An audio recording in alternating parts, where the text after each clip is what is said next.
You are now tuned into the truth frequency. We are TFR. TFR. Truth Frequency Radio.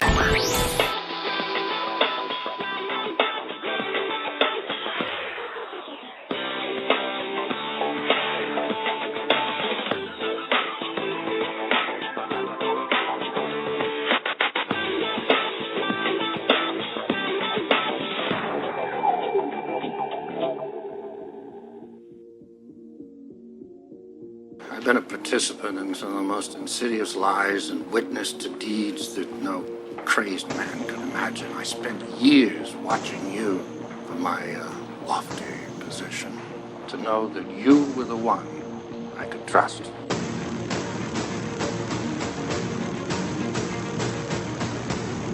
And why did you lie to me? There still exist some secrets which should remain secret. Truths that people are just not ready to know. Who are you to decide that? The world's reaction to such knowledge would be far too dangerous. Dangerous? You mean in the sense of outrage? Like the reaction to the Kennedy assassination, or MIAs, or radiation experiments on terminal patients, Watergate, Iran-Contra, Roswell, the Tuskegee experiments. Where will it end? You want answers? I think I'm entitled. You want answers? I want the truth! You can't handle the truth! Get out! Or what? You'll kill me?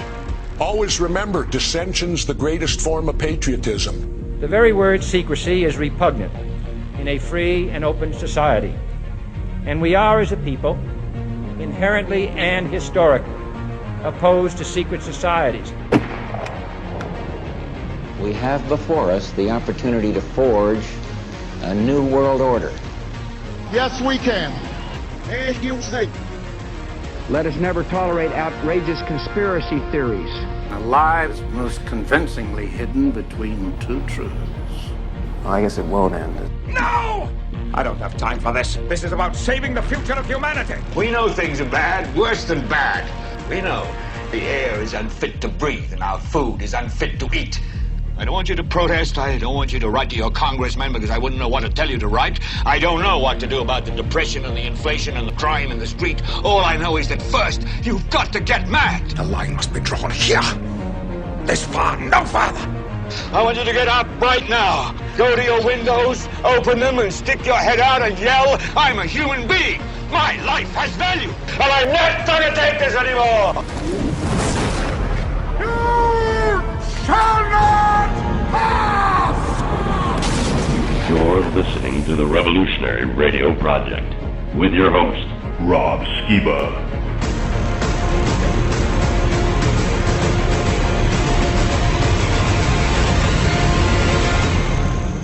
Hello and welcome to the Revolutionary Radio Project. I am your host, Rob Skiba, and I'm real excited about tonight's broadcast. I'm going to be talking about something quite near and dear to my heart, and that is the issue of the firmament. The scriptures talk about this thing that's over us called a firmament. Now, I've been reading a couple of books that I picked up recently that are a contrary view to what I've been discussing in regard to the biblical cosmology and the topic of flat earth and things like that.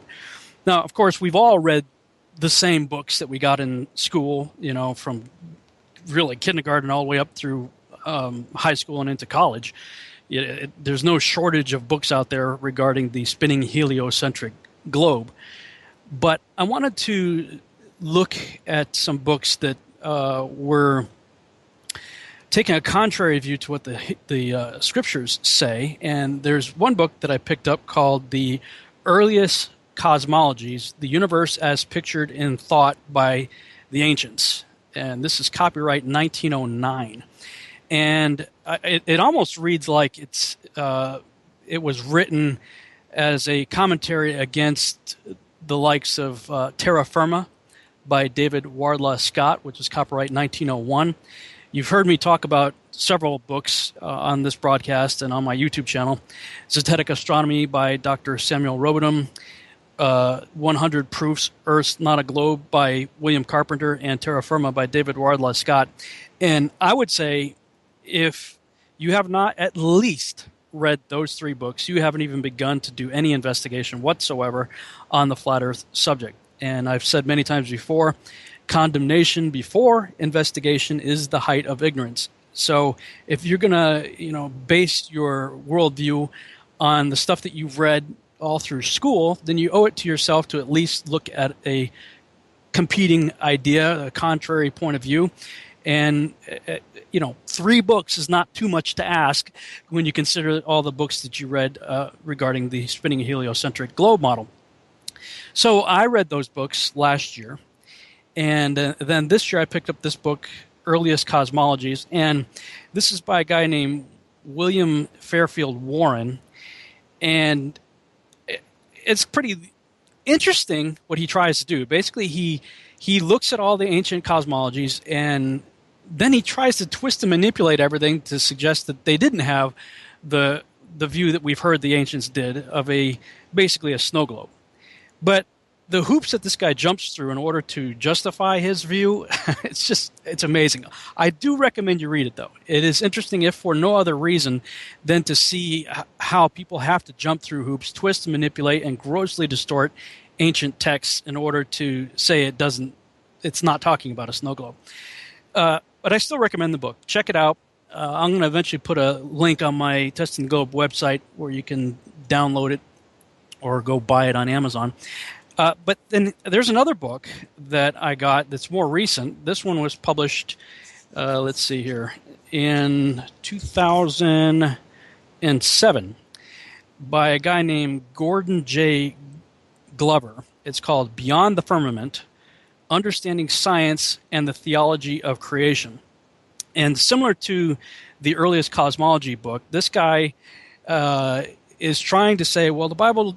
Well, actually, he actually agrees that the Bible does describe basically a snow globe, but he is heavily influenced by modern science. So he's a Christian, and he's trying to reconcile. Okay, here's what science says, here's what the Bible says, and he's being brutally honest in both regards. But you can tell that this guy's heavily biased in the scientific worldview.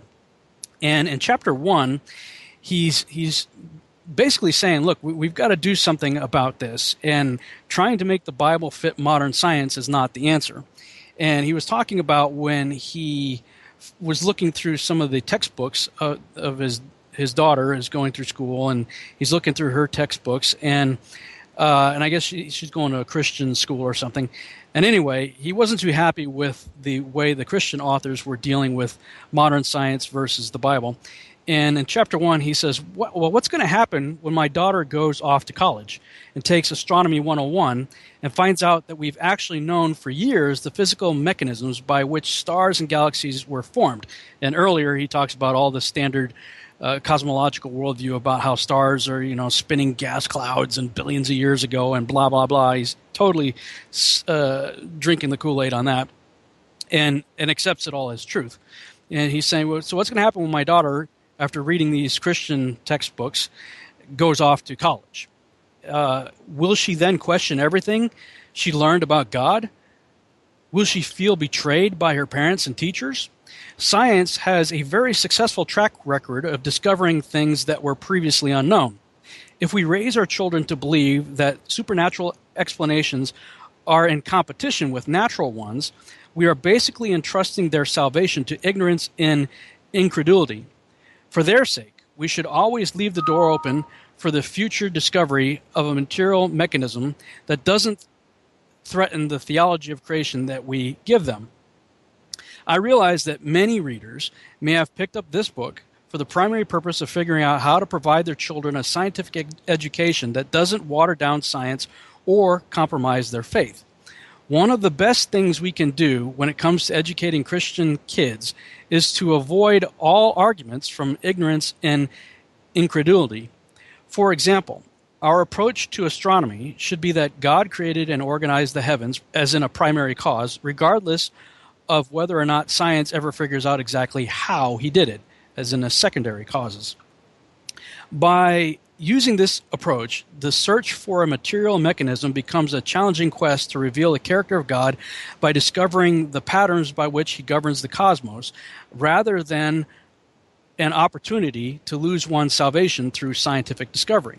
By forcing our children to choose between modern astronomy and the Bible, we consign them to either perpetual ignorance or eternal damnation. That doesn't sound like much of a choice to me. For some reason, we tend to think that if we can just keep our little ones ignorant and incredulous of the natural world, they will not be enticed by naturalistic theories when they leave home or take biology and astronomy in high school. We wrongly assume that they won't have any interest in the material machinery behind the spiritual curtain. We don't want their knowledge of God to be supplanted by natural cause and effect. I understand the motivation here, but sooner or later they will look beyond the firmament. And what happens if they realize they have been misled by those to whom their very salvation was entrusted? If we fail to teach our children how to successfully integrate both the primary and secondary causes of nature into a biblical theology of creation that sees God providentially working through the patterned behavior of ordinary material cause and effect before they leave home for college, they might just reject the primary causes altogether and embrace a deistic or atheistic worldview. After all, who needs God if science can explain everything? If you have any children's books like the one he's talking about in your home, I suggest you get rid of them.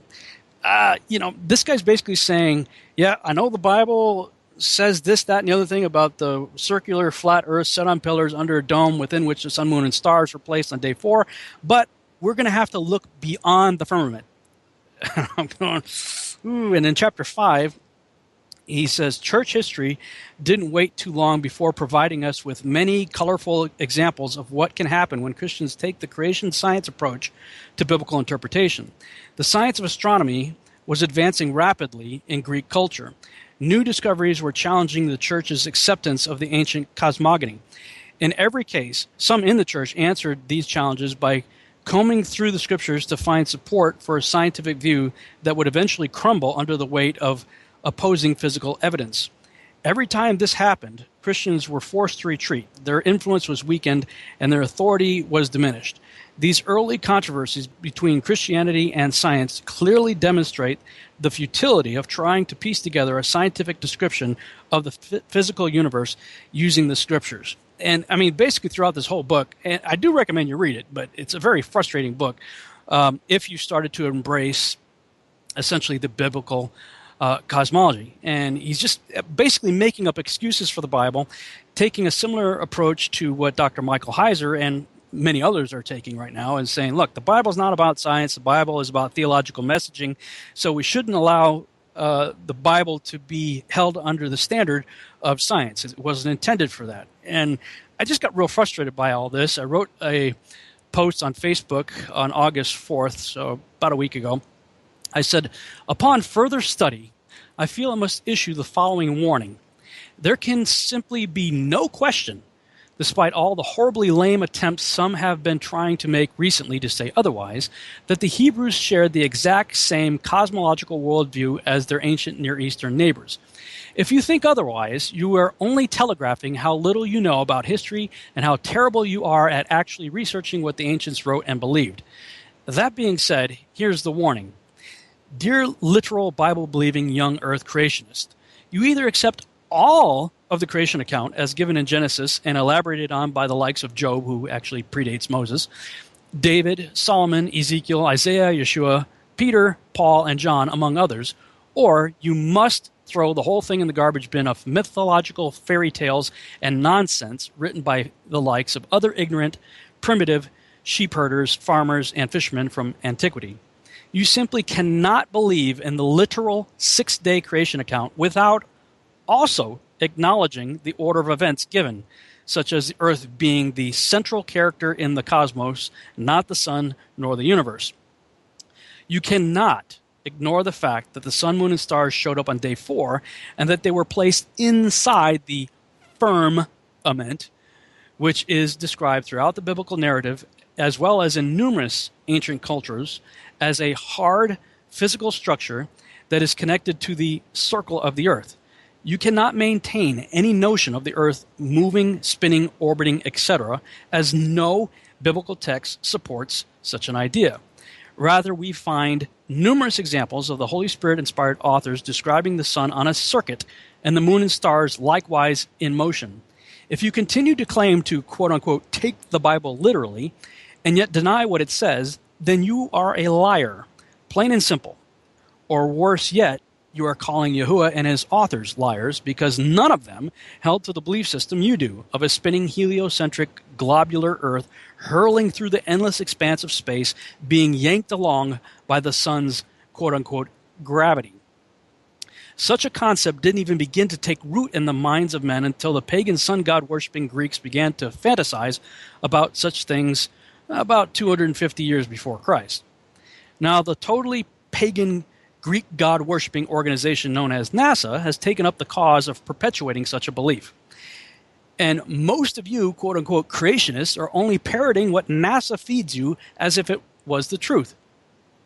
You've exchanged the truth of Scripture for the quote-unquote truth as given to us from NASA and are now grossly mangling the biblical text to try and force it to fit what NASA has told you to believe. If you try to relegate the clear descriptions of the cosmos as being figurative and symbolic poetry, then you must also drag the creation of Adam from dust into the same category, because it is just as absurd as the rest of the creation account, especially in this quote-unquote scientific worldview we tend to associate ourselves with these days. The same with Eve's creation from Adam's side. Such things are just as ridiculous as a flat earth cosmology, because we all know that's not how men and women really come into this world. They don't come from dust, and women aren't pulled from the side of men. And while you're at it, clearly snakes don't talk, so the fall of man must simply be allegorical too. And if it is, then the concept of original sin is utter mythological nonsense too. And if that be the case, what need do we have of a miracle-working Savior born of a virgin? A miracle is something that generally contradicts what we know to be true in the natural. So are all the miracles in the Bible now allegorical, figurative poetry too? Did Lot's wife really turn into a pillar of salt? Did Moses really part the Red Sea? I mean, we know donkeys don't talk. So the story of Balaam's donkey talking must be poetic nonsense. Fire burns people, so we can't possibly accept the story of 3 Hebrews surviving inside a fiery furnace. Therefore, it must be a good moral tale to teach our children, kind of like Santa Claus, right? We know that people cannot walk on water, so the act of Jesus and Peter doing so must simply be a parable for us to figure out. And speaking of Peter, since when can a shadow heal people? Yet we are told that his did. It's probably just more poetic nonsense, right? And on it goes.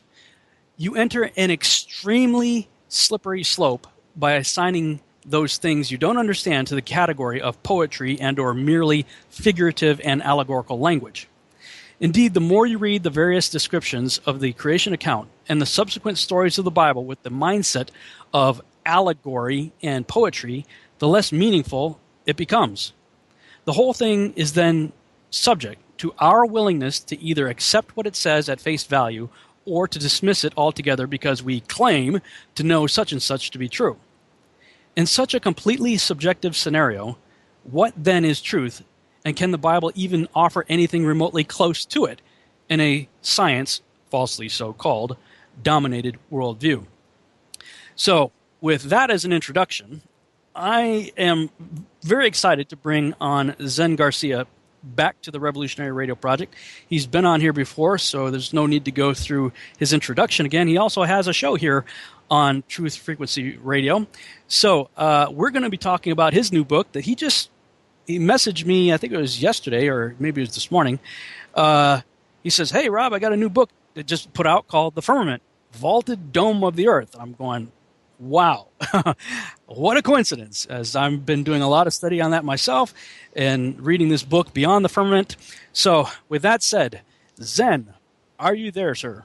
I am, brother, and thanks for inviting me on again. It's a pleasure to be here with you and your listening audience. I've got just mad respect for you and all the work that you do, and going up there to Chicago and proving, without a shadow of a doubt that the skyline is not an illusion, not a mirage, or not some trick of the eye. Yeah, mad respect for you and all that you're doing, and very much looking forward to the book that you're going to put out, or the several books that you'll end up putting out on the testing the globe. And I know that your listening audience and those that follow your work, which are many, are also looking forward to that as well. Oh, thanks, bro. Yeah, man, that Chicago trip, I put out that 30-minute highlight video, but there's so much more to it, both what led up to it, what went on behind the scenes during it, and what happened afterwards.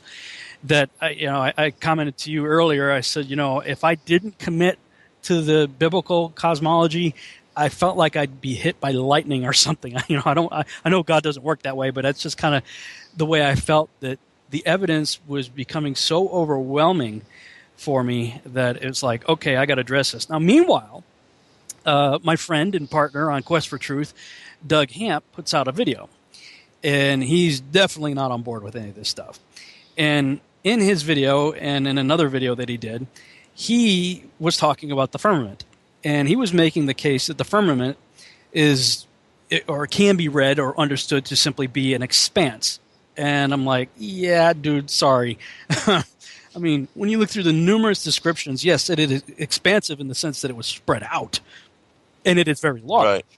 But clearly, it is hard. And what solidified, if I can use that pun, to this whole idea, what solidified the fact that it was hard was when I looked at the Greek Septuagint, and the word that they use, I think it's stereoma or stereo, something like that, stereoma, whatever it was.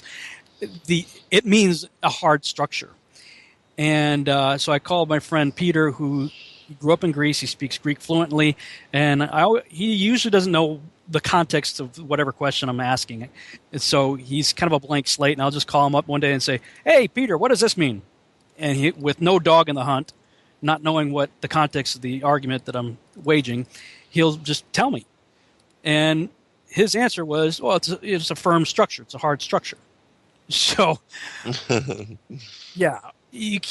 What would your response be, based on your research? And I'm excited about your book because I know that you like to look not only deeply into the scriptures, but you also like to look into extra biblical texts as well. What did you find? Oh my goodness, I found so much information. I found so much information that I had to split off 8 chapters to make a whole nother book. And this one, as it is 456 pages long. And basically what I did is took all of the extra biblical and canonical material that I could find that had in the parallel account of Genesis, the first 4 days of creation. And then I broke them down by the days and then post them one after the other. And then when you look at all of that information all together, it absolutely affirms that, just like you said, that the firmament is not just an expanse, but that it is a solid structure. And then when you actually go to like BibleHub.com, which I love that website, and you look up Genesis 1:6 and look up all the parallel multiple biblical translations and the commentaries, it's without question. And then even looking up the word firm or firmar, which is where we get firm, the word rakia, it absolutely affirms it as being a solid structure. And then all of the, like you, in looking at the cosmology, all of that also affirms the firmament as being a solid, rigid, strong, impenetrable structure. And so I lay all of that out in this particular book, like the Chronicles of Jeremiah, the Book of Jubilees, the Book of the Secrets of Enoch, Flavius Josephus, all of these different accounts, the Cave of Treasures, because each one of these, when you go and you read them, they break down, just like Genesis, the first 7 days of creation, but they bring forth the story in a different perspective, a different angle, with different wording, different phraseology. And so when you read all of that material together, you get a lot of extra details and greater insight into the fullness of the story. And so I present all of those accounts. It's like, for instance, there's a book called the Complete Jewish Bible. And when you read that, just for Genesis 1:6, it says, God said, let there be a dome in the middle of the water. Yeah. Let it divide the water from the water. God made the dome and divided the water under the dome from the water above the dome. That is how it was. And God called the dome sky. So there was evening and there was morning a second day. And so putting all of these comparative accounts together, one after the other, and then having all of that build upon the other stories, it's just amazing to actually go into that much depth and that much research. And then also I include all of these, the Job, the molten looking glass, Amos 9:6, the vaulted dome of the earth, different passages like that, looking at those from these multiple biblical translations and the commentaries, and then going into in-depth analysis with the Strong's Concordance. It's undeniable. And I got great respect for your friend Doug, but if he really did the kind of research that I put forth in compiling this book, and if he read this and looked at all of this information, in my opinion, it's absolutely undeniable. Yeah, I found that science today really is two things. It's theoretical science and it's philosophical science. Right. It's not zetetic science. And in the beginning of zetetic astronomy, Dr. Samuel Robotham describes the difference between theoretical science and zetetic science, where zetetic meaning you proceed with inquiry and investigation, you go out and you do practical physical tests where you actually do observation and make measurements and stuff like that, versus theoretical science, which is largely just done on a chalkboard with math, that you can make maths basically say almost anything you want it to say. Right. When you start with preconceived ideas, and then you try to make everything fit that idea, well, you're dealing with philosophical science, where you have a philosophy and you're trying to make the theoretical mathematics match your preconceived biases and stuff like that in your philosophy. So we're going to break here, and we'll pick up where we left off when we get back.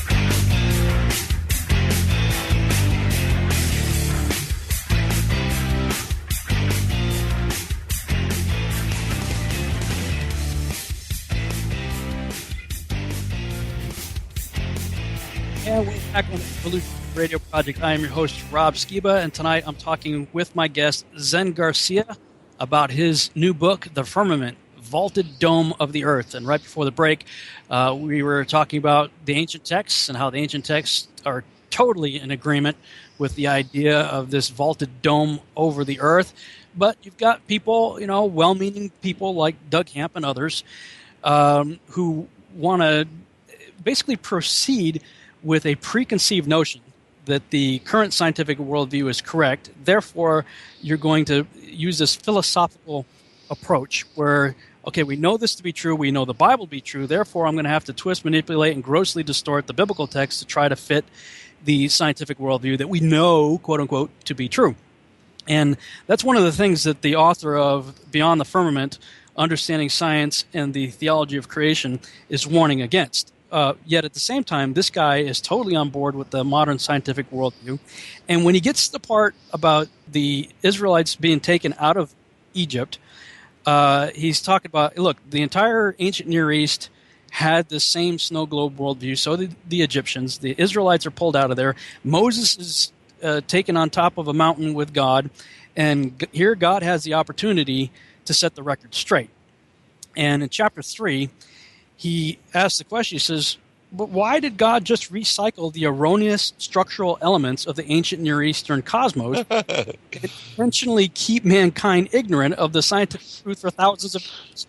These are all legitimate questions, or at least they should be. Try asking them at your church, and folks probably won't be too happy with you. In fact, you may end up at the top of somebody's prayer list. But I don't know what else to tell you. You can pull out your Bible and follow along if you want. The second sentence of the biblical account starts off with the same formless, watery abyss as the pagan versions do.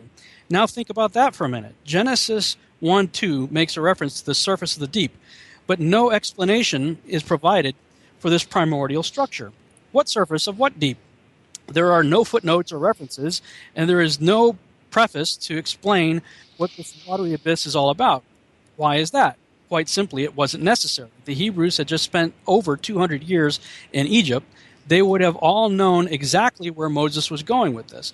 And just like the Egyptian accounts, God brings order out of the primordial chaos by a series of separations. He separates light from darkness and calls them day and night. He separates dry land from water and calls them land and sea. This all seems like a strong indication that the construction of the ancient Near Eastern universe was also the framework for the Hebrew creation. But in my mind, the biblical firmament is the smoking gun. What am I talking about? Here we have a very literal description of something that was thought to physically exist in the ancient world. The dome that was above the ancient sky was a material entity, not figurative or metaphorical or something else. It was a solid structure capable of supporting the ocean above it. But rather than correct this common misunderstanding that the sky holds back an ocean of water above the heavens from which it rains through tiny windows, God creates this strange thing called a firmament to separate the waters above the earth from the waters below the earth, thus dividing the waters from the waters. Here we clearly see God intentionally repeating the same structural inaccuracies of the pagan cosmogonies. And so what this guy basically says is that God's whole purpose in theological messaging, and this is a doctrine that you hear a lot of people like Dr. Michael Heiser and others subscribing to, called accommodation, where, okay, this is what they all believe, but rather than mess up everything they all believe, we'll basically say, yeah, here's all the same exact things that the Egyptians believed and that the Mesopotamians, the Babylonians, and Sumerians and everybody else believed, except let's just replace the names of all the gods that did all that with my name, Yahuwah. So I'm the one that did it, but I basically did it the same way. I mean, it's absurd because then you turn God into a liar, and you throw. And if this whole accommodation thing is true, Scripture says, "Is God a man that he should lie?" Well, you just turn God into a liar if we believe that the Holy Spirit inspired the authors of Scripture. And I'm sorry, I can't accept that. The fact that he gave Moses, he had the opportunity to set the record straight. And, okay, so he replaced the names of Anu and all these other gods with his name because he's the one that did it. But he didn't change the basic mechanism of a circular, still flat earth set on pillars under a dome within which the sun, moon, and stars are placed. So I don't know what else to do except say the Bible must be true. And absolutely, you've said that, and you've looked into these other books. Let's talk about some of these other books because I'll take them as confirming witness. Probably most people would be more familiar with the works of Josephus. So what did you find that Josephus had to say regarding the creation account? Okay, I'll bring that up, but I want to just mention this really quick since you talked about Moses and the Israelites when they received the law. He and the 70 elders were given a vision of the Most High God. And and they saw him. It says in Exodus 24:10 that they saw the God of Israel, and there was under his feet, as it were, a paved work of sapphire stone, and as it were, the body of heaven in his clearness. Well, I break down all of these passages, even like with Revelation 4 and 15, where John describes God and sitting on his throne, and that his throne is established on a sea of glass like unto crystal. Mm-hmm. Well, all of these images and visions and conceptualizations, when you understand what is being described and alluded to, because the real key is Isaiah 14, when Lucifer says that he wants to exalt his throne above the stars of God, above the clouds of God, and that is God's throne is located over the mount of the congregation in the sides of the north. Well, when you understand that the north is the North Pole, and that all of the other directions come together in the very center of the dome, that's exactly where the Most High God has established his heavenly temple and his throne. And so when you look up and you see Polaris, and it's the only fixed star of the celestial night, and all of the other heavenly luminaries, including the sun and the moon, move in circle around it, well, God's throne is established exactly above Polaris, because that is the sides of the north. Mm-hmm. And the mount of the congregation is in, well, I can elaborate on that in just a little bit, but let me go ahead and read a passage from Flavius Josephus about the firmament, and looking at all of these different accounts of what they say about the firmament is absolutely fascinating. But he says this: after this, on the second day, he placed the heaven over the whole world. And so this kind of also fits into, Nebuchadnezzar's dream, where he was able to see a tree, and then you were able to see it from the ends of the earth. Same thing with Yeshua being shown all of the kingdoms of the world. It's the whole world, and the heavens are above it. And as in Ecclesiastes, Solomon describes with 29 verses all things under the sun, in which, according to the heliocentric worldview, there's no way that the sun ever comes above the earth or any of the other planets. It's always to the side of it, because according to that worldview, all of the planets are held by its gravitational attraction, and they are always spinning to the side of it. And so it can never assert an orientation where the sun is above, as it says in Ecclesiastes, under the sun. And so here he says, he placed the heavens over the whole world and separated from the other parts, and he determined it should stand by itself.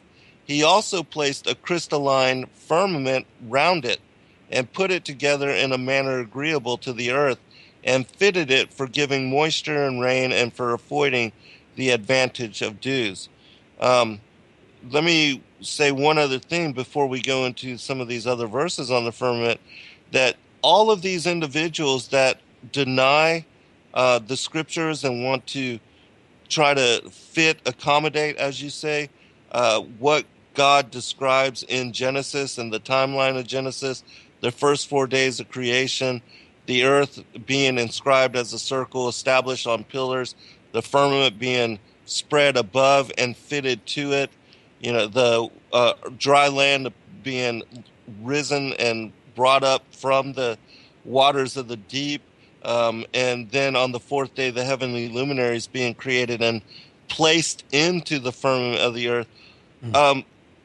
Denying all of that, all you have to do is bring up, whenever you're having a conversation or a debate with somebody, is the scientific evidence actually affirms that the earth is not moving.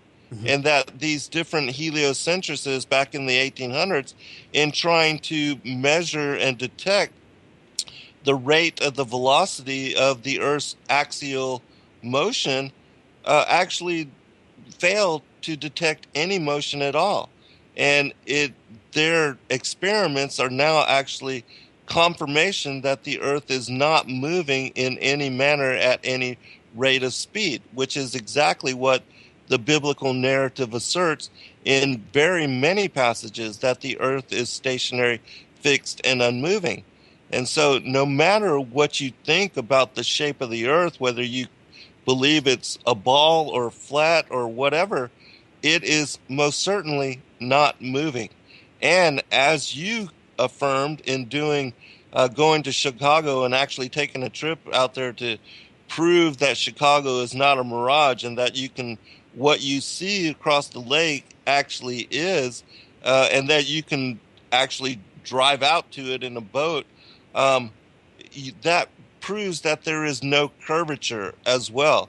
And so taking those two facts, scientific facts, that there's no curvature and that the Earth is not moving, well, their whole belief system on the heliocentric worldview collapses. And so they have to and are forced to reassess what they believe.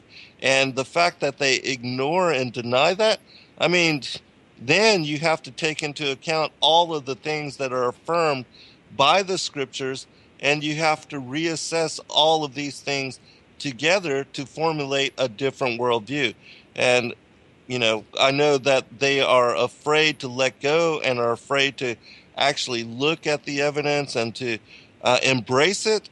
But, it is what it is. Truth is what it is. The scriptures affirm that truth. They give us description as to how the Most High God established the creation, and we can't you can, but if you really want to accept the gospel for what it is, you have to embrace it in the way that it was laid out, written, and given to the prophets, and as it came down to us.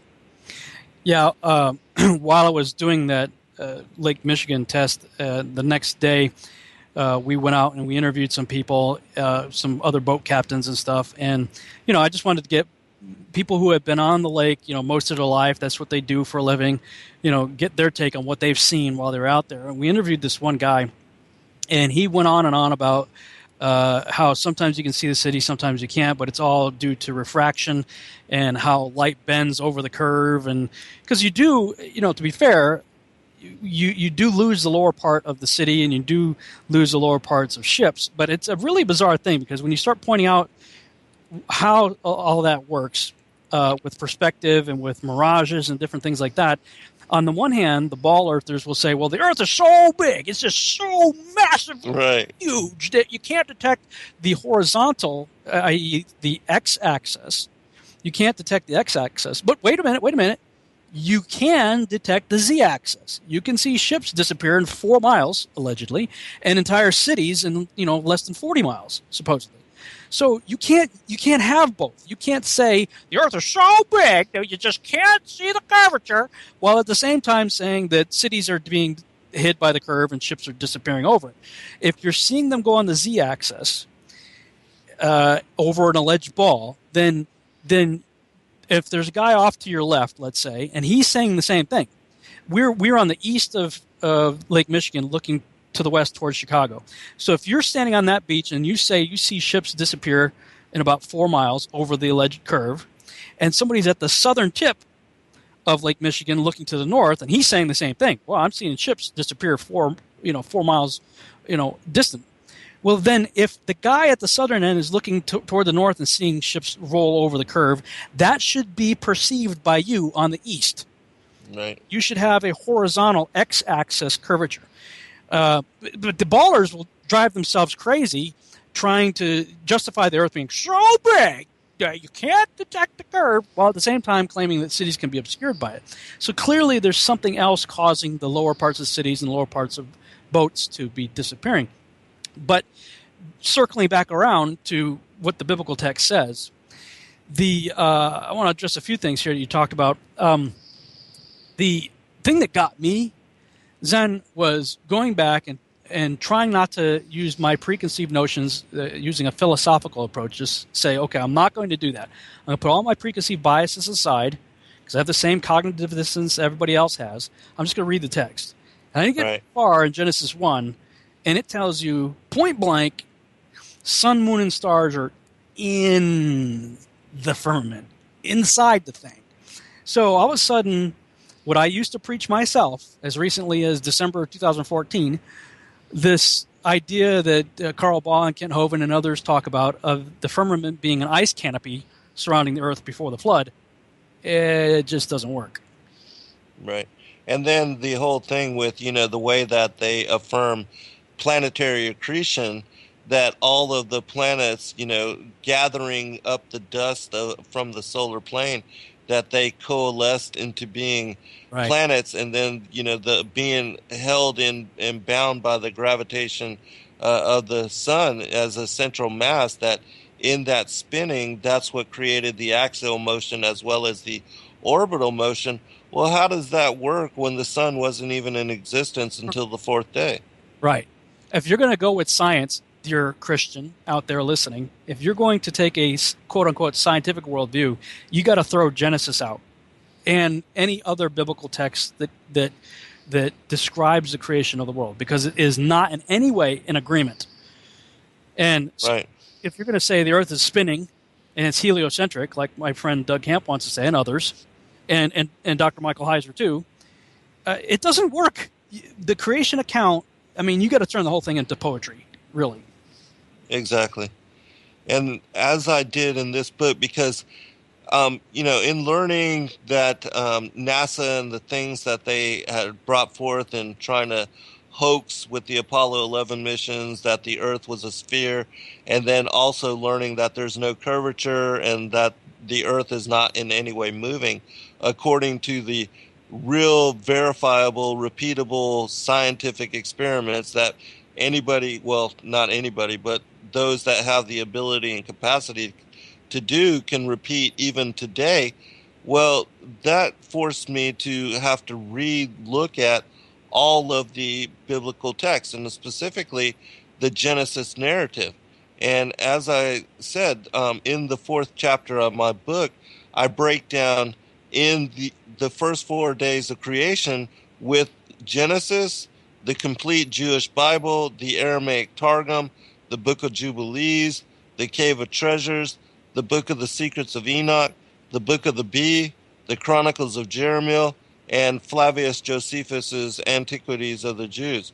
And all of these accounts, when you read them all side by side, one on top of the other, in parallel comparative study of each one of these days, as I said, you get so much more information and you gain much more insight into what exactly occurred on those particular days.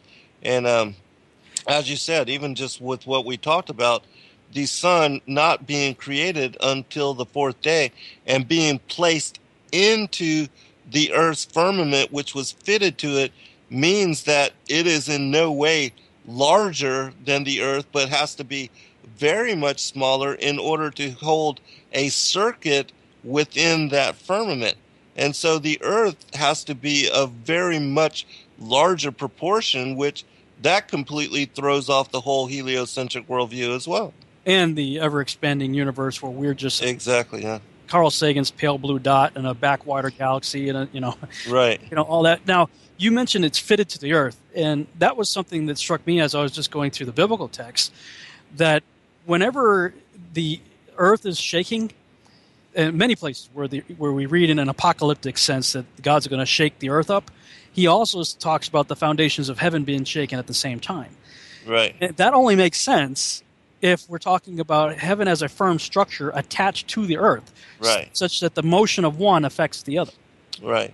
And it actually, in the Book of the Secrets of Enoch, it talks about the creation of the firmament as a heavenly circle, and also being attached to the outer ends where the sea is given boundaries, which is a fascinating passage, and I can read that, but let me read this really quick from the Cave of Treasures, the creation on the 2nd day. It says, "And on the 2nd day God made the lower heaven and called it Rakia, that is to say, what is solid and fixed," or firmament.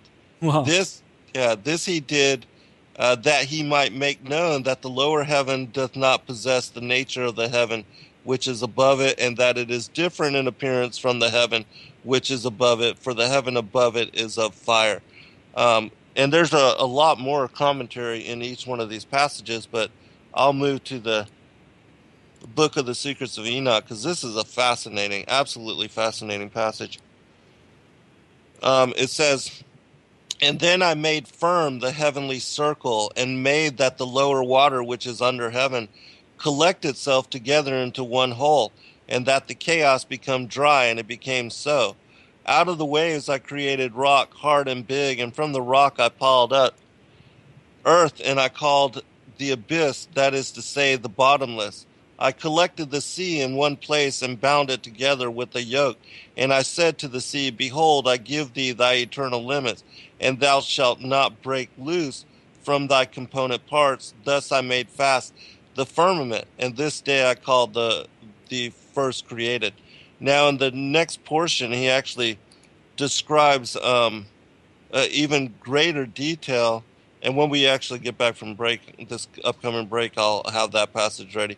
But he describes the first and second heaven as being 7 in number, and then he describes there being, just like the Sefer Yetzirah, it describes the 5 planets: Jupiter, Saturn, Mercury, Venus, and Mars, and then the sun and the moon. Those are also counted as planets.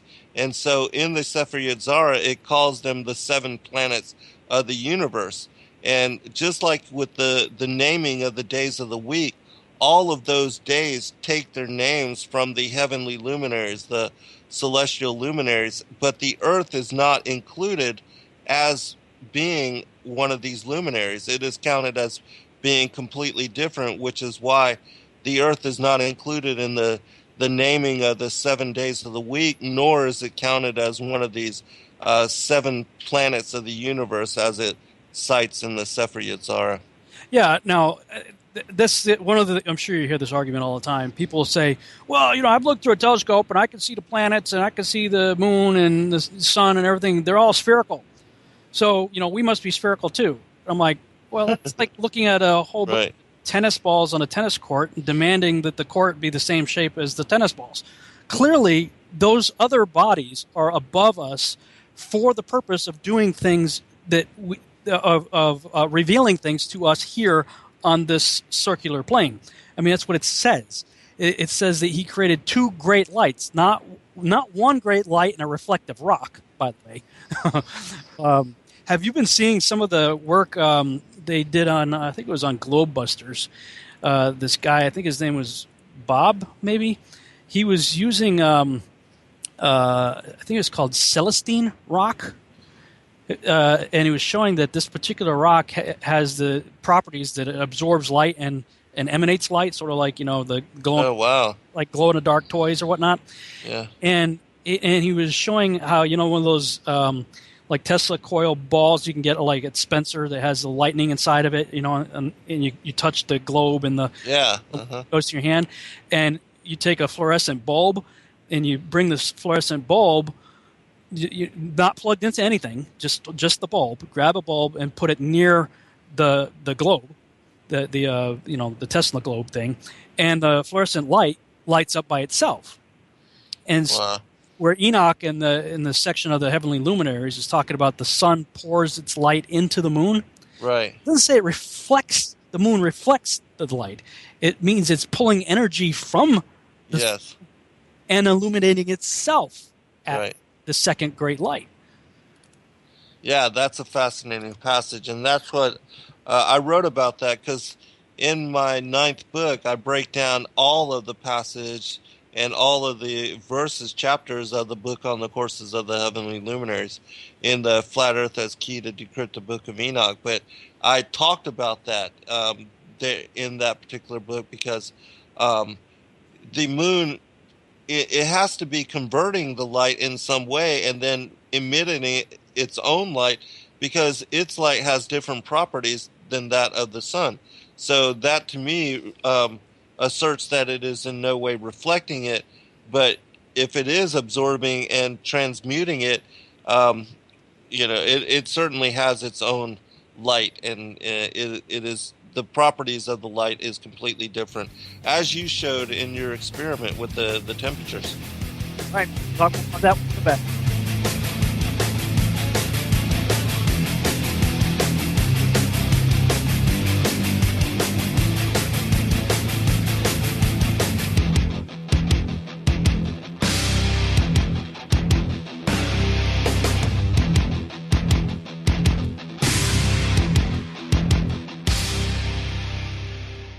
This is Truth Frequency Radio. The wicked ones obviously under heavy Masonic influence.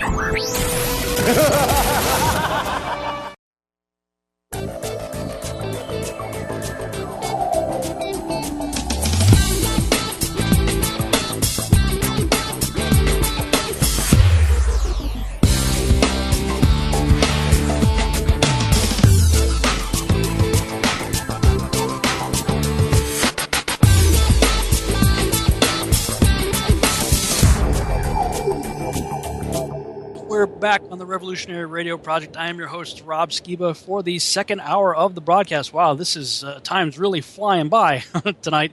Talking with my guest, Zen Garcia, about his new book, The Firmament, Vaulted Dome of the Earth. And right before the break, we were discussing some of the other texts, other than the canonized texts of the Bible, that describe the Earth very much like a snow globe. And we're talking about the book of Enoch. And I just want to say, I published a book called Genesis and the Synchronized Biblically Endorsed Biblical Text. I think it was back in 2013. And in the introduction of that book, I said that I was working on a highlighted and annotated, footnoted version of the book of Enoch. And I was, for quite some time, working on that, going through each chapter and making footnotes and stuff and giving commentary. And then I got sidetracked. And I put that book aside, and I dog-eared the page where I left off so I can get back to it again at another time.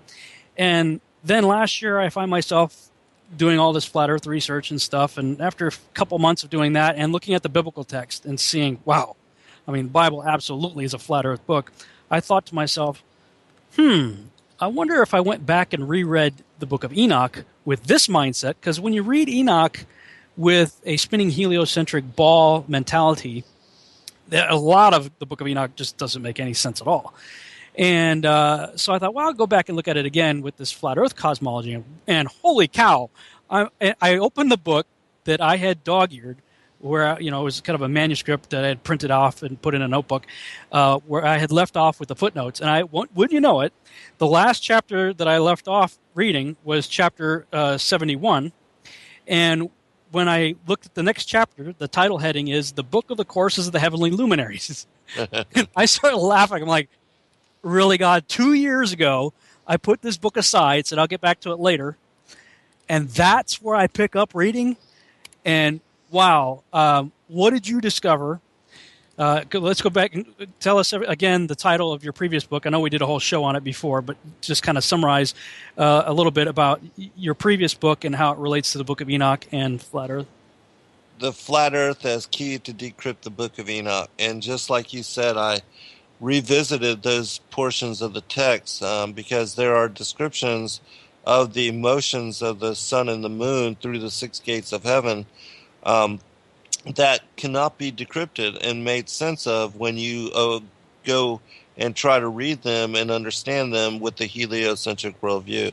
But in embracing the flat earth and opening myself to the possibility of it as model for world, when I revisited those portions of the text, I was able to understand all of them. And that's when I decided, because I was working on 2 different other books at the time, and I pushed those aside and decided to write that particular book.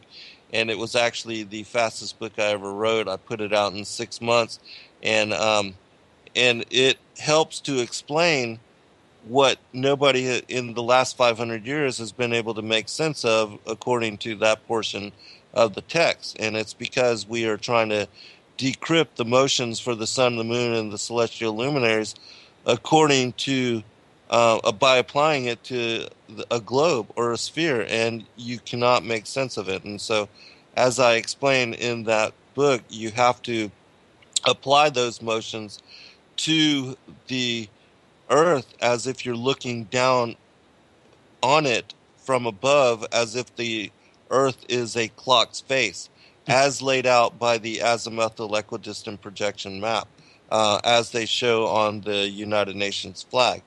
And I can actually, because I want to bring out something really relevant to what we're talking about, and that at the end of this, it will bring us back to what we're talking about with the motions of the sun and the moon, because he describes them in a circular orientation.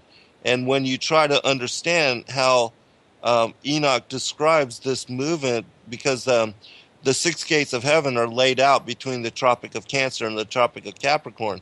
But when you look down upon the earth as if it's a globe, those motions and those movements are then correspondingly on the side, because that's where the equator would be, is on the side of the globe if you're looking down upon it from the North Pole.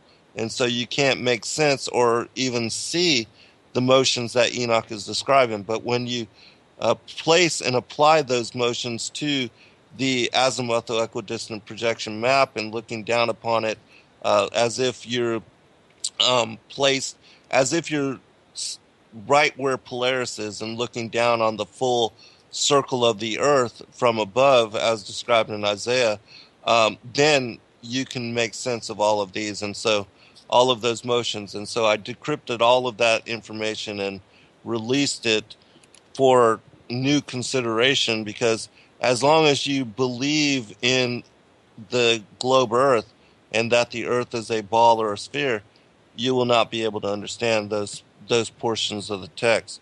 Well said. I mean, you like you said, for 500 years, right, the ancient cosmological worldview in which the Book of Enoch was written has been completely discarded.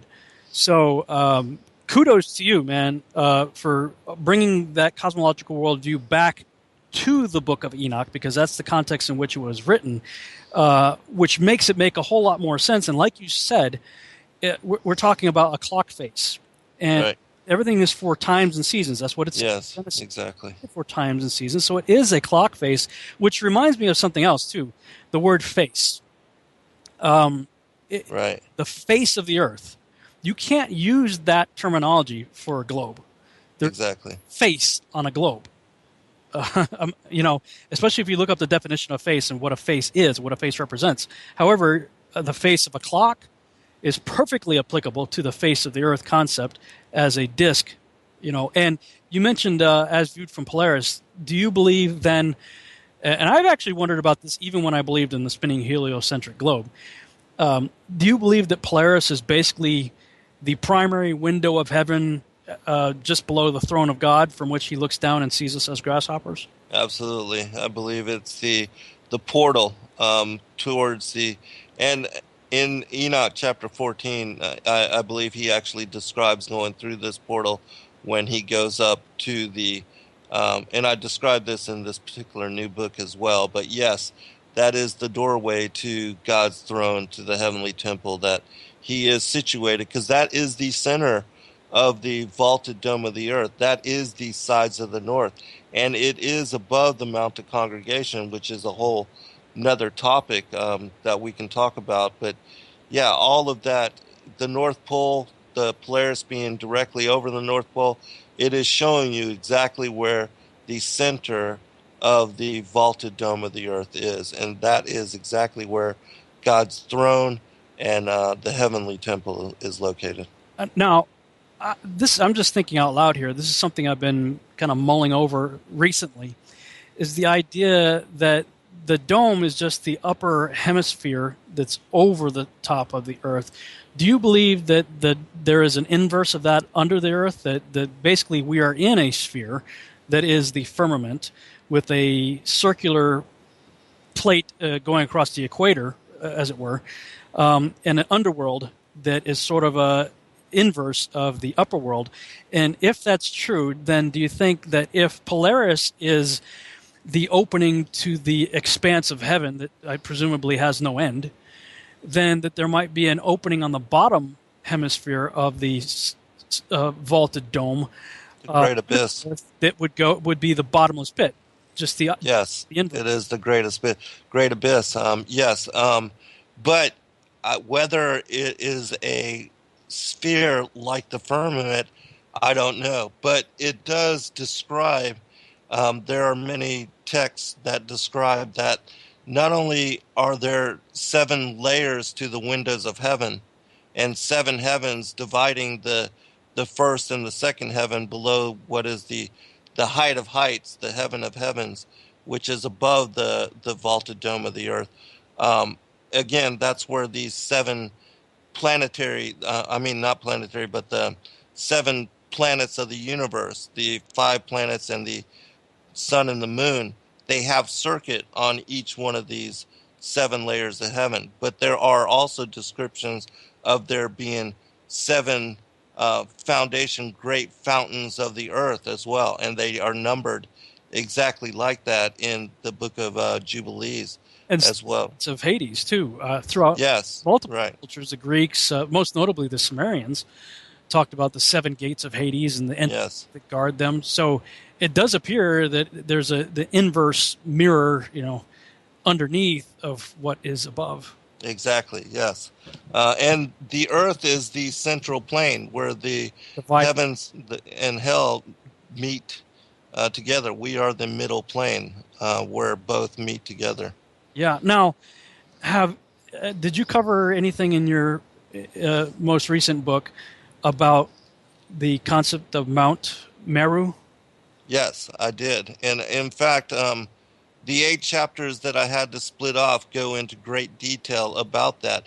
Because as I said, the Mount of the Congregation is Mount Meru, is Mount Olympus, is what is called Rupus Negra, which when we get to the next portion, I'll pull up all of that so I can elaborate on that a little bit further.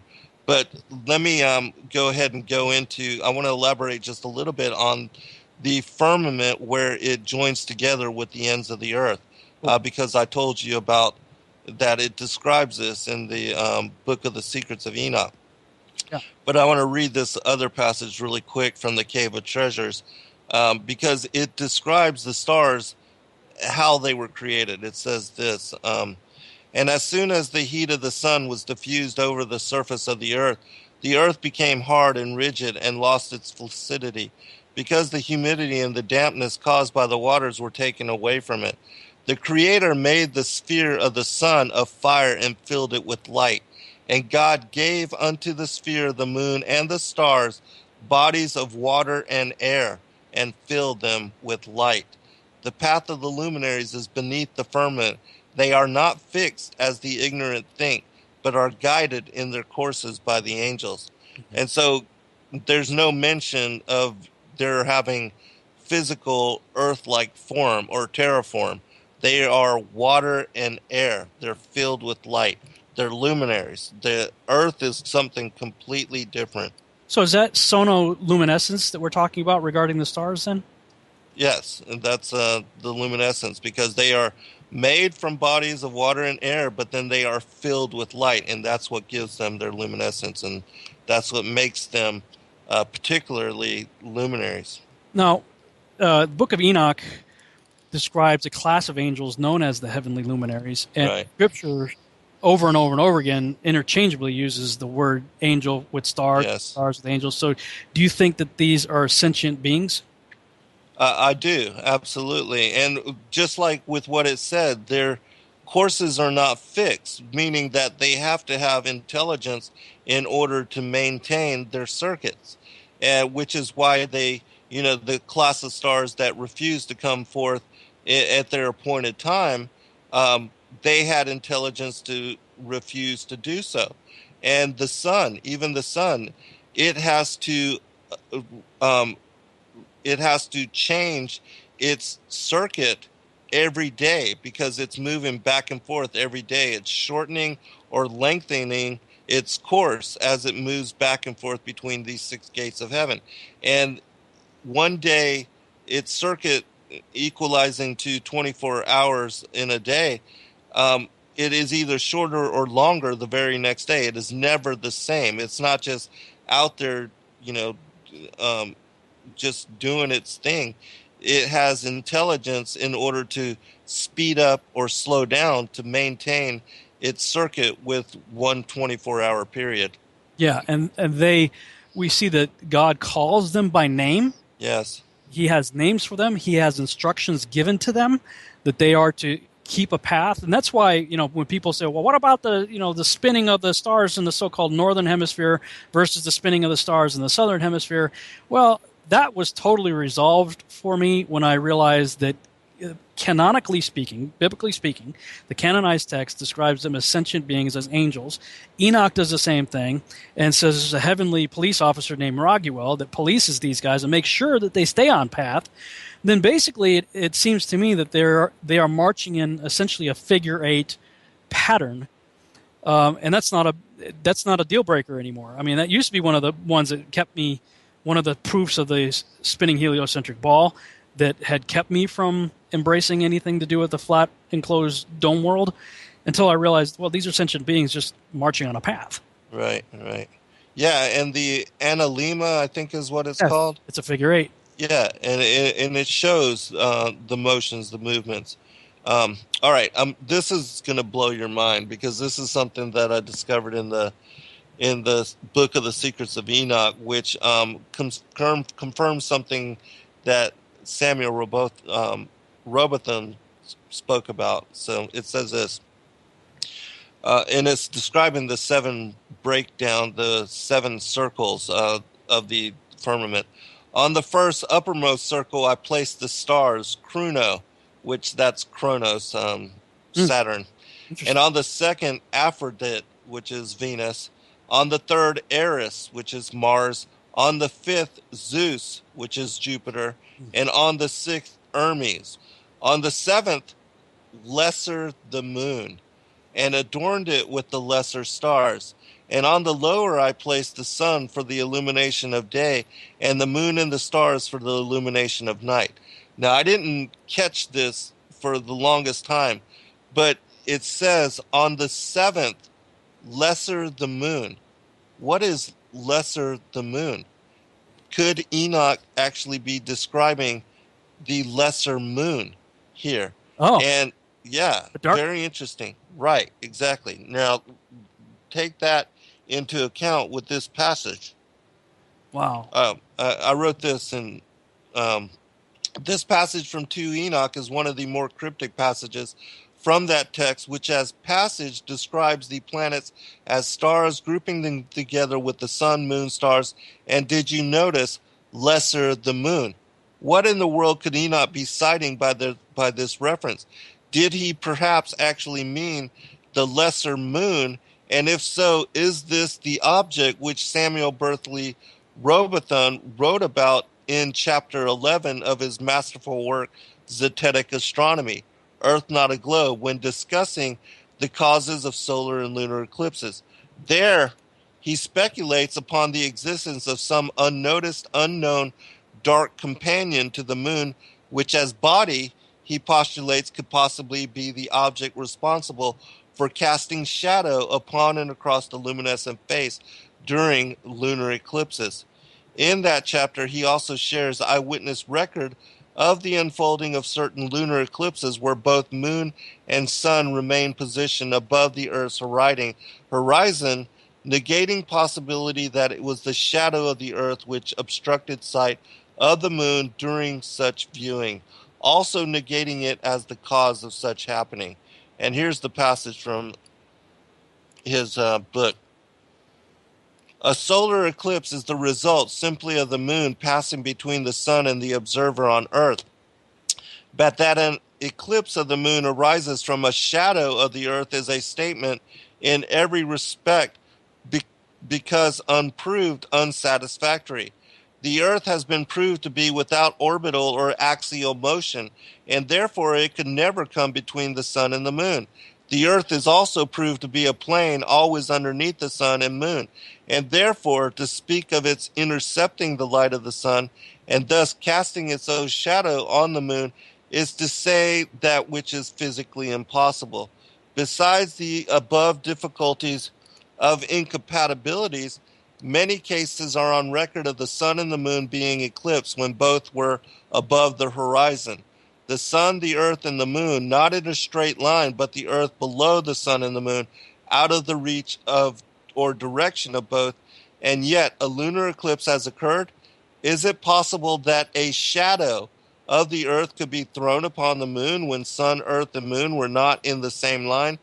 From the facts and phenomena already advanced, we cannot draw any other conclusion than that the moon is obscured by some kind of semi-transparent body passing before it, and through which the luminous surface is visible, the luminosity changing in color by the density of the intervening object. This conclusion is forced upon us by the evidence, but it involves the admission that the moon shines with light of its own, that it is not a reflector of the sun's light, but absolutely self-luminous, and although this admission is logically compulsory, it will be useful and strictly zetetic to collect all the evidence possible which bears upon it.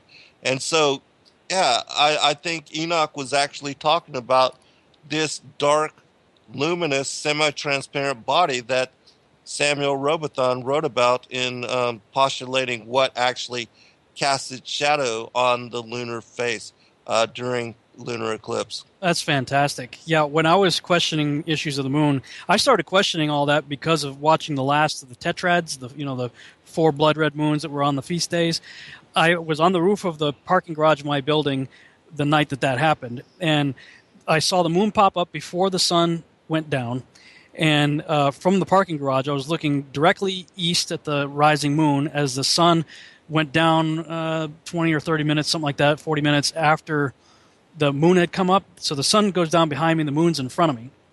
And about 40 minutes later, the moon's going into a blood red lunar eclipse. But the way the dynamics of where I was and what I was looking at, the way everything was lined up, it didn't make any sense at all, because if the sun is going down directly behind me and the earth is supposedly what causes the shadow and the moon is directly in front of me, then when the sun went down behind me, the shadow of the earth should have come up from the bottom of the moon upward. But it came from the north and kind of the top of the moon. I'm going, what? That doesn't make any sense at all. And that's when I started looking for other explanations. And I'd already read that in Zetetic Astronomy. And then I stumbled across some Hindu writings that they called Rahu and Ketu, these 2 dark orbs that are supposedly in our sky. That's interesting. Yeah, look into Rahu and Ketu. You can see that. And did you see the recent report that came out? You can go on YouTube and search for WSO Urgent. Huge eclipse on SDO shows huge planet/object. Now, these guys' commentary, they're spinning heliocentrists, but they were looking at the Soho live, supposedly the live pictures of the satellite views of the sun, allegedly. Mm-hmm. There's this large dark orb eclipsing the sun. Now, later, and it was semi-transparent, too. You could see through it. Oh, wow. I posted this. If you go on my timeline on my Facebook to August 2nd, I posted it on August 2nd. You can watch that video. All right. Hi, everybody. It's Steve Olson and Wayne. We've got a breaking report. We want everybody to get a chance to see this while it's still happening, so I'm going to try to put up a short 2-minute video quick. Wayne, what we're seeing here appears to be an eclipse in the 94 angstroms up to all the way to the top of the angstrom list here. Yes, that's correct. Tell me how you came across this one. I want to give credit to one of our subscribers, Jake Riley Sr. sent me a heads up, a real big heads up about an hour ago. He started catching this when it first started about an hour ago. And Steve, that's when I finally got a hold of you. And here we are now. And you and I have watched this increase. Correct. In fact, I'll show you here the picture when you first got to me. This is the picture, and I'll get the similar one up here. But I got this. What would this be? About 20 minutes ago. This is the picture 20 minutes ago. Yes, sir. And I'll go find 304. Let's do 211. and then compare. There it is. That it has advanced. It is an eclipsing object of the sun. There's no question. It's either something round got in front of the camera that looks like a planet, like some scientist at NASA is just messing with us with a little occulting disc. Either that or it's a planet. One or the other. Well, or lens flare. It's a big black lens flare. For the record, everyone, my position is that this is a lens flare. My expert visual skills show me, Steve. Listen, if it's not something that they're doing... Wait, look at this. Look at how that. It almost looks like it's transparent. It does. Wow, now. Doesn't this remind you of the orb that we saw, or the orb reaction that we saw with Venus yesterday, Wayne?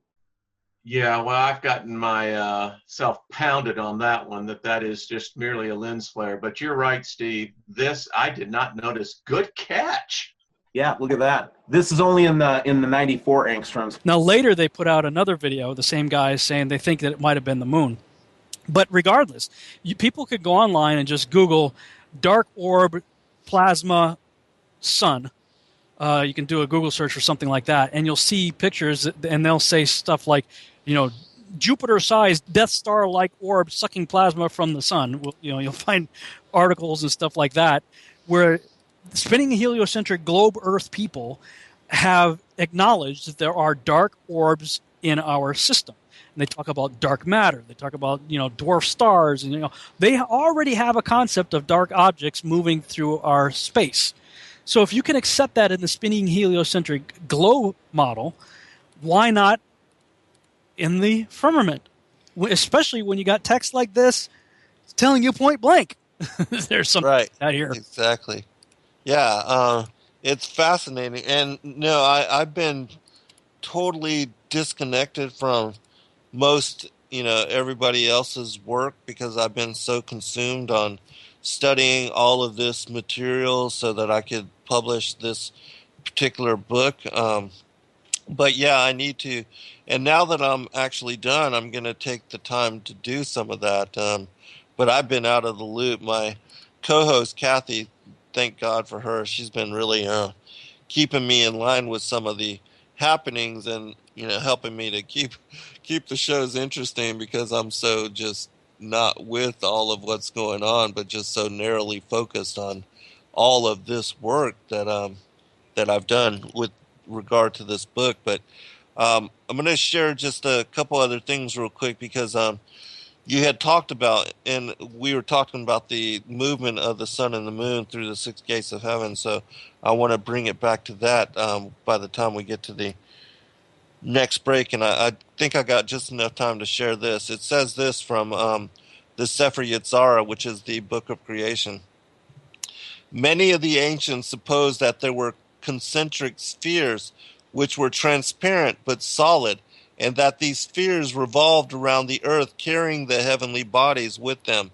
In one of these spheres they supposed was the sun, in another the moon, in another the fixed stars, in another the planets, and it was the harmonious movement of these concentric and transparent orbs which it was supposed produced the music of the spheres. And so the Sefer Yetzirah is talking about the same thing that the book of Enoch, the book of the secrets of Enoch, which is Enoch number 2, speaks about as the firmament being established in these seven heavens, these seven heavenly circles, which is where the planets have their motion and are located and allocated to. And this also, in my opinion, because I no longer believe that any of these planets or any of these celestial luminaries are moving in orbit around the sun.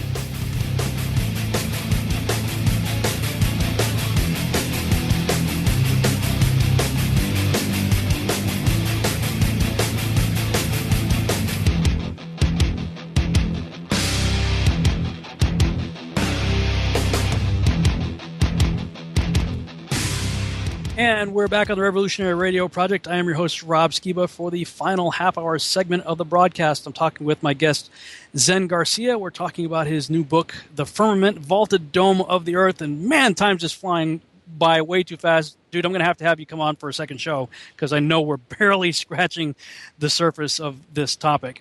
Right, barely. Yeah. I mean, you give me like an outline, and we barely even touched hardly any of it.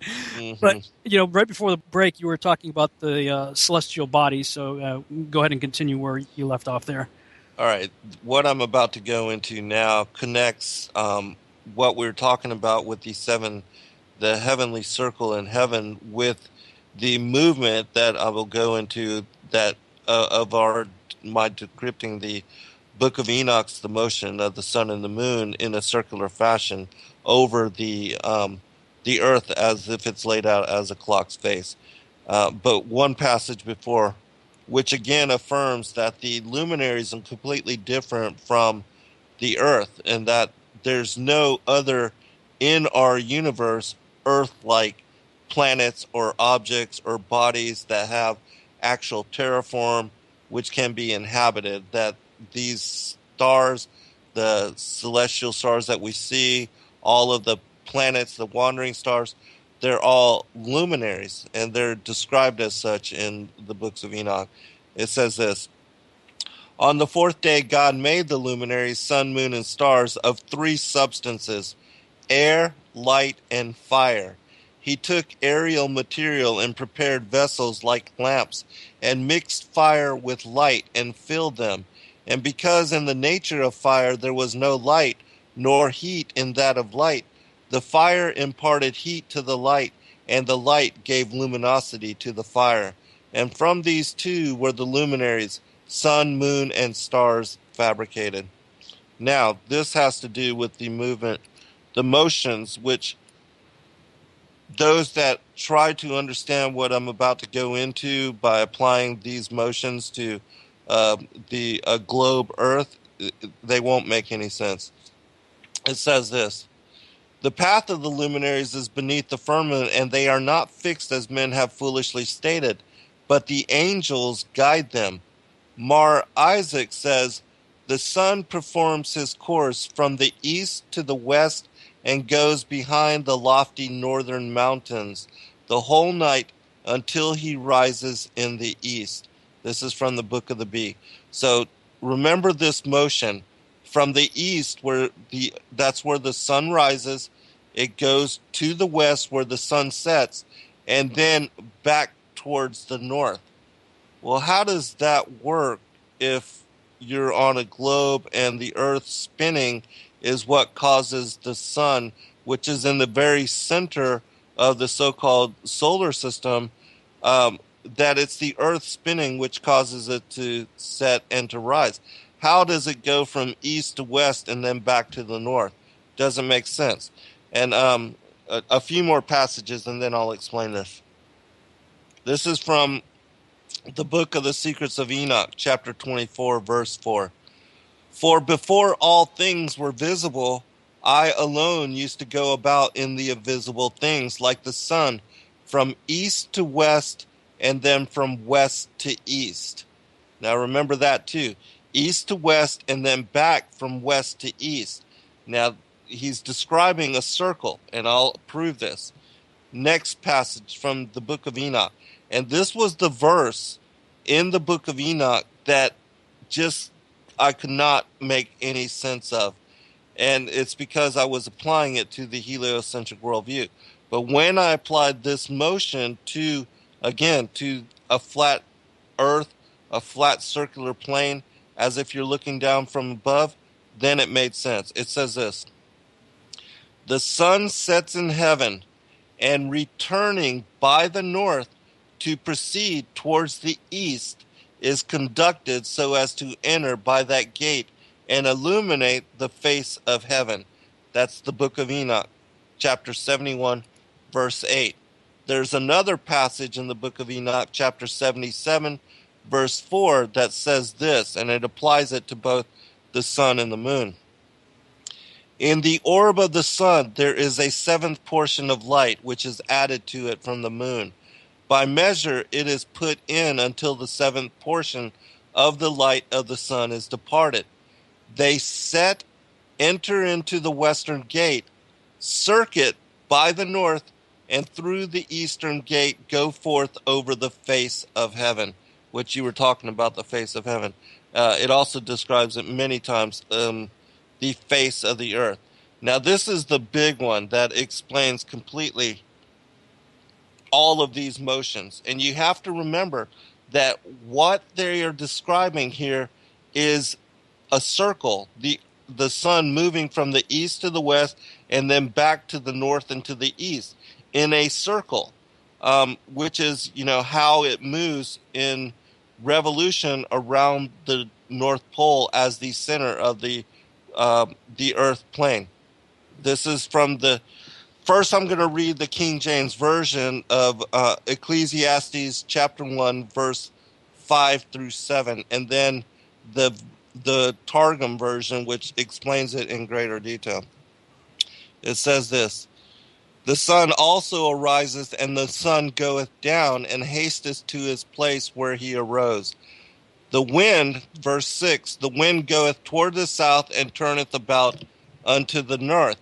It whirleth about continually, and the wind returneth again according to his circuits. Now, in the Targums, what is different is that in verse 6, whereas it attributes the motion, the south and northward motion, to the wind, it actually in the Targum attributes this to the sun. And I'll explain why after I read the passage. It says this from the Targums, Ecclesiastes chapter 1. The sun rises by day from the east side, and the sun sets on the west side at night, and it glides into its place going by the path of the deep, and it rises the next day from the place where it rose there yesterday. It goes along the whole south side by day, and returns to the north side by the path of the deep. Round and round it goes to the wind of the northern side at the period of Nisan and Tammuz, which are the vernal equinox and the summer solstice. And on its circuit it returns to the wind of the southern side at the period of Tishri and Tibet, which are the autumnal equinox and the winter solstice. It goes out from the eastern lattices at dawn and enters through the western lattices in the evening. Okay, so what Solomon actually is describing here is exactly what Enoch described as the motion of the sun and moon through the six gates of heaven. And as I explained in the show that we did previously, the six gates of heaven are broken down in, you have to subdivide the space, the expanse between the Tropic of Cancer and the Tropic of Capricorn. That there are three gates below the equator, which connect the Tropic of Capricorn with the equator. Those are the first three gates. The first gate is directly above the Tropic of Capricorn. The second gate is in the middle between the Tropic of Capricorn and the equator. And the third gate above the Tropic of Capricorn actually touches the equator. And then the next three gates are the fourth, fifth, and sixth gate. The fourth gate is directly above the equator, moving towards the Tropic of Cancer. The fifth gate is the area in the exact center between the equator and the Tropic of Cancer. And then the sixth gate is the one that touches the Tropic of Cancer. And so what Solomon is describing here is the movement of the sun as it moves towards the north. And in the book of Enoch, and I explained this in great detail in the portion of the book on the tabernacle of the sun, Enoch describes the motion of the sun beginning on the vernal equinox when it's located right above the equator. And then it moves north. For 90 days, 91 days, it moves north until it reaches the Tropic of Cancer. And the reason he does so is because God's calendar, according to the ancient Hebrew lunar calendar, the seasons begin with spring, and spring begins when the sun is exactly on the equator. The vernal equinox begins the season of spring. For 91 days, it moves towards the Tropic of Cancer. When it gets to the Tropic of Cancer for the summer solstice, that begins summer. And then it reverses course and starts to move south, which is what Solomon says. He says, round and round it goes to the wind of the northern side. That's it moving towards the north. In the period of Nisan and Tammuz, the vernal equinox occurs in the Hebrew month of Nisan. The summer solstice occurs in the Hebrew month of Tammuz. And then after it reaches the Tropic of Cancer, it reverses course. And then he says, and on its circuit, it returns to the wind of the southern side at the period of Tishri and Tibet. So Tishri, that's when the autumnal equinox happens. And when the sun reaches the Tropic of Cancer, it reverses course. It begins moving for 90 days towards the towards the equator. On the 91st day, it will reach the equator for the autumnal equinox, and then it moves into the southern latitudes, into the what I call the southern hemisphere plane. And then for the next 90 days, it will move from the equator to the Tropic of Capricorn. It will reach the Tropic of Capricorn in the Hebrew month Tibet, which is when the winter solstice occurs. And then it will reverse course on that 91st day. It will reverse course, and then for the next 90 days, move back towards the equator. And then when reaching the equator, also the winter solstice begins the season of winter, and the autumn, when it reaches the autumnal equinox, that actually begins the season of fall. And so when it reaches the equator again, then that ends the year and it begins a whole new season. And this is exactly what Enoch describes for the motions of the sun through the six gates of heaven, as I explain in great detail in that book and the video that I did explaining how to apply the flat earth as key to decrypt the book of Enoch, the book on the courses of the heavenly luminaries. Dude, my mind is like exploding over here because as you're talking, I pulled up the video that I made back on, when did I post this? August 7th. Oh, wow. Almost exactly a year ago. August 7th, 2015, I did the animation, How the Four Seasons Work on the Flat Earth Model. Yes, exactly. That was based off of, interestingly enough, spinning heliocentric ball Earth software, right? Stellarium, by simply changing the camera settings and setting my location to Antarctica. And when I did that, I got sort of this, upward view, and then I just flipped it to horizontally so that to have a downward view. And as you were talking, I'm watching this animation go around, and that finally made sense to me now, because I had read some of those passages, and I'm like, I understand it going east to west, but I didn't understand it going north to south until I watched this animation while you were describing that. Yes. And, for those of you guys listening to this, you could go to my YouTube channel and just search for How the Four Seasons Work on the Flat Earth Model, and then rewind this archive that we're talking about right now. Listen to Zen say what he just said while watching that animation. And, wow, okay, so that, because what the animation shows is not only is the sun and moon going around in a circle over the circle of the Earth, but it's tightening its circle. Right. And it's expanding its circle. So in essence, it's turning toward the north to tighten, and then at certain times of the year, it's turning toward the south to expand. And it not only does it contract and expand, but it also slows down and speeds up. Yes, exactly. Which is extraordinary. And I don't know because I'm a visual person, I don't know if I would have got that just listening to you. I'm glad you pulled that up. And when I actually create the video, if you don't mind, I will post that into it so that, people can understand. Because, these passages, the knowledge of these teachings have been lost, as we said, for at least the last half millennia. And people were not able to understand them. And it's because, we've been indoctrinated into the heliocentric worldview, which is a false doctrine. And the fact that all of this information has been encoded into not just the Bible, but all of these extra biblical texts, in my mind, affirms them as being divinely inspired, because they verify the veracity and the authenticity of the biblical account, the Genesis narrative, as given to Moses by the Most High God. And, you can take it exactly for what it is.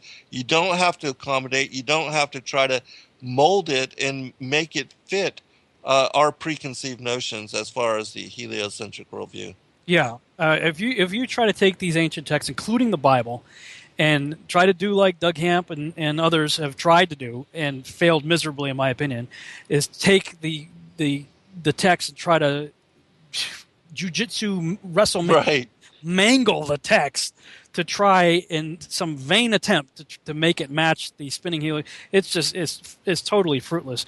And when I went to circling back around to the title of your book, The Firmament, Vaulted Dome of the Earth, when I went back to look at the Book of Enoch again after having sort of my worldview switched to look at this as a snow globe, in no uncertain terms, you turn to First Enoch chapter 89. Look at Enoch's enclosed world. My take on the Book of Enoch is I call it a synchronized, biblically endorsed extra-biblical text. And the reason I call it that is because there's several books, namely Enoch, Joshua, and Jubilees, that are not found in our current canonized text. Enoch, however, has been in and out of various canons, depending on who you're talking to. The Ethiopians still have it in their Bible to this day as a canonized piece of scripture. Whatever. I just say, hey, it's synchronized in the sense that it follows the same chronological order of events that we find in Genesis. I say it's biblically endorsed because there are probably hundreds of references in the Old Testament as well as the New Testament, many of which find precedence only in the Book of Enoch. So it shows that the authors were clearly aware of this book. Like Genesis chapter 6, Moses throws a word out, Nephilim. He feels no further need to explain it. Well, that presupposes that Moses knew what the Nephilim were, and so did his audience, because he didn't have to explain it to them, right? Peter and Jude talk about angels that sinned, that were left their first estate, that are bound in chains. We get that text. We don't find anything anywhere about angels that are bound up. You might say Lucifer and his angels were rebellious. Yeah, but they're still out and about. We wrestle not against flesh and blood, but against principalities, powers, spiritual wickedness in high places. The devil still goes about as a roaring lion, seeking whom he may devour. Right? They're still out and about. So who are the ones that were bound in chains and put somewhere? You don't have any frame of reference for that whatsoever, unless you read the Book of Enoch. And Jude basically cut a paragraph out of Enoch and put it in his book. So, the way I look at it, if we accept that the Bible is divinely inspired by the Holy Spirit, written by men, then that's a pretty good endorsement by the Holy Spirit. I would be jazzed out of my mind if the Holy Spirit inspired an author of Scripture to, hey, cut and paste out of Rob's book. That would do pretty good on sales, wouldn't it? Yeah. So, I think it's at the very least, it's an authoritative text. And when you get to chapter 89, this is how Enoch, who has a vision of the coming flood, describes it. He says, and again, I raised mine eyes toward heaven and saw a lofty roof, i.e. the firmament, with 7 water torrents thereon, and those torrents flowed with much water into an enclosure. And I saw again, and behold, fountains were opened on the surface of that great enclosure, and that water began to swell and rise upon the surface, and I saw that enclosure till all its surface was covered with water. Do you see what he's saying? It's sort of like the flood was just filling up a bathtub, an enclosure. It's a lot different than the description we would think of the flood covering a ball. He's talking about a roof opening up and an enclosure filling up. With that in mind, when you read Genesis and it talks about the windows of heaven being opened, I got to be honest, when I look at the two models, the one on the left makes a lot more sense to me with that description. I mean, it was a slam dunk. I'm like, right. It's a whole lot easier to fill up a snow globe, a bathtub, than a ball. If we're talking about flooding the earth, this makes perfect sense. And we got like 8 minutes left, so we're definitely going to have to do a part 2.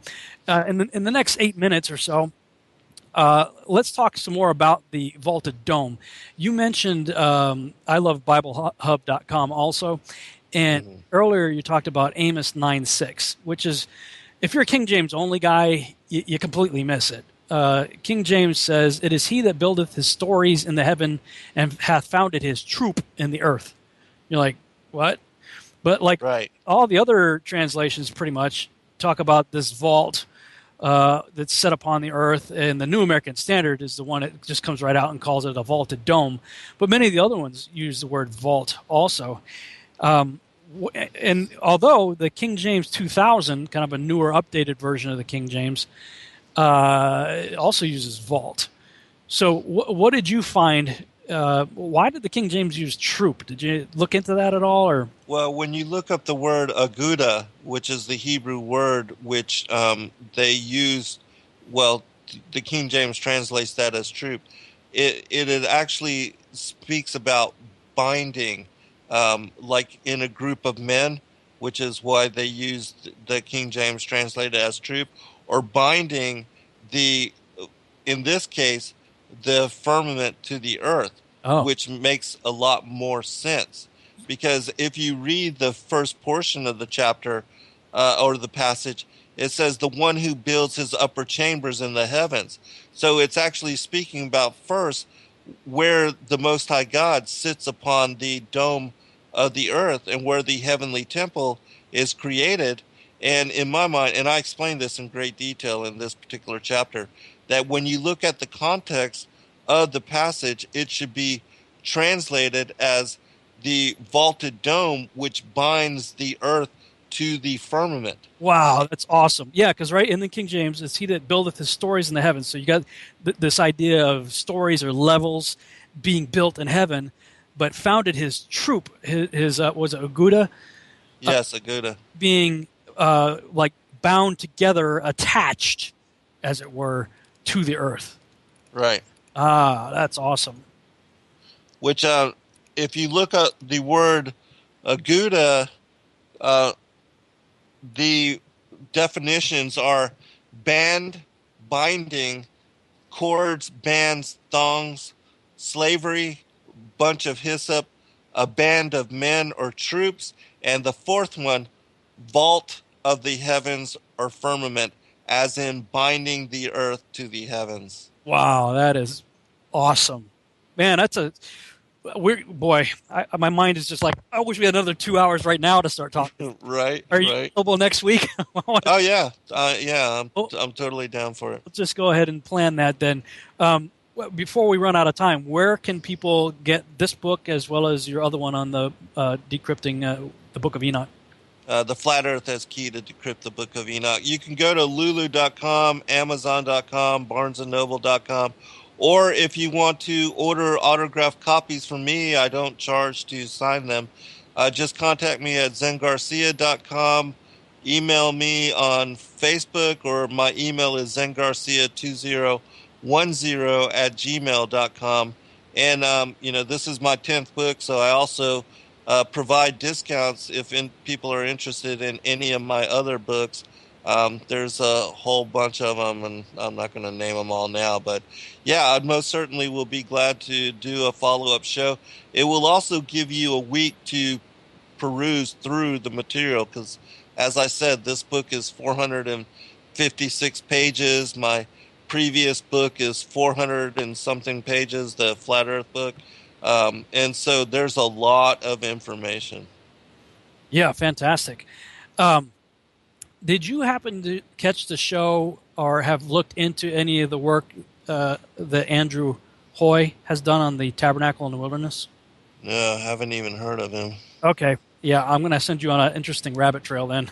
Cool. Yeah. I did an interview with him. I think I posted it early. I think it was the first show in January that I did. But anyway, project314.org.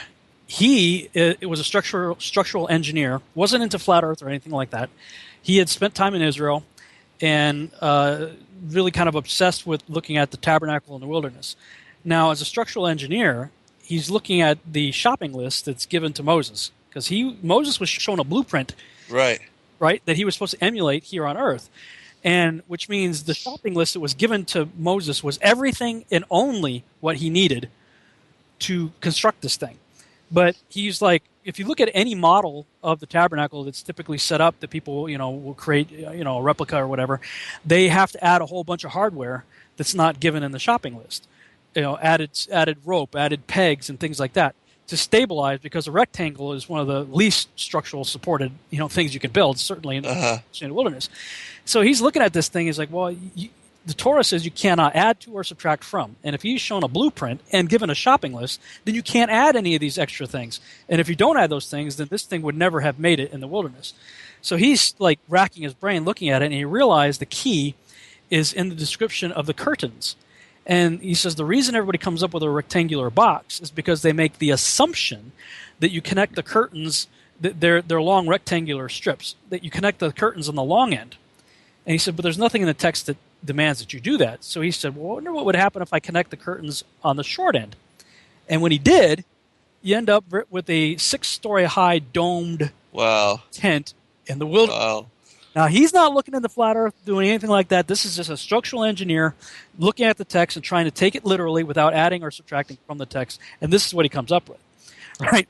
So through a series of other people contacting him, and he ends up finding some of my material, sees this animation and this drawing that I did of the Yahuwah's terrarium, and he's looking at this dome world, and he's looking at this model that he's created. Right. And he's like, I got to contact this guy. So he contacts me.